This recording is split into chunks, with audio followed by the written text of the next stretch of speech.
Lok Sabha speaker Om Birla के खिलाफ अविश्वास प्रस्ताव लाए जाने के बाद अब कांग्रेस देश के मुख्य चुनाव आयुक्त ज्ञानेश कुमार के खिलाफ भी ऐसा ही प्रस्ताव लाने की तैयारी कर रही है। विपक्षी पार्टियों के 2 सीनियर नेताओं ने सोमवार को इसके संकेत दिए हैं। जानकारी के मुताबिक ओम बिरला के अविश्वास प्रस्ताव के निपटारे के बाद विपक्ष ज्ञानेश कुमार के खिलाफ नो कॉन्फिडेंस मोशन लाने पर विचार कर रहा है।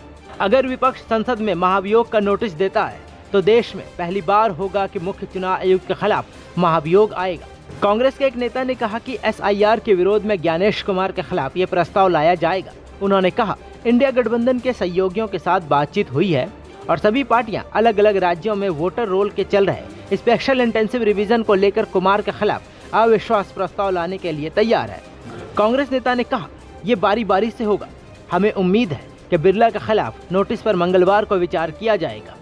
आपको बता दें कि लोकसभा स्पीकर ओम बिरला के खिलाफ विपक्ष मुख्य रूप से कांग्रेस और इंडिया गठबंधन ने फरवरी 2026 के बजट सत्र में अविश्वास प्रस्ताव का नोटिस दिया था। 9 से 10 फरवरी को 118-120 सांसदों के हस्ताक्षरों वाला ये प्रस्ताव नियम 94C के तहत दाखिल किया गया। विपक्ष ने ओम बिरला पर पक्षपातपूर्ण आचरण का आरोप लगाया। विपक्षी सांसदों को बोलने का मौका न देना, खासकर एलओपी राहुल गांधी को सदन संचालन में सत्ताधारी पक्ष यानी बीजेपी के प्रति निष्पक्षता न दिखाना, बजट सत्र में विपक्षी आवाजों को दबाना और बहस को रोकना। अब चलिए जानते हैं कि मुख्य चुनाव आयुक्त के खिलाफ अविश्वास प्रस्ताव लाने के लिए क्या कहता है कानून। मुख्य चुनाव आयुक्त के खिलाफ अविश्वास प्रस्ताव लाने के लिए लोकसभा में कम से कम 100 सांसदों और राज्यसभा में कम से कम 50 सांसदों के हस्ताक्षर की आवश्यकता होती है।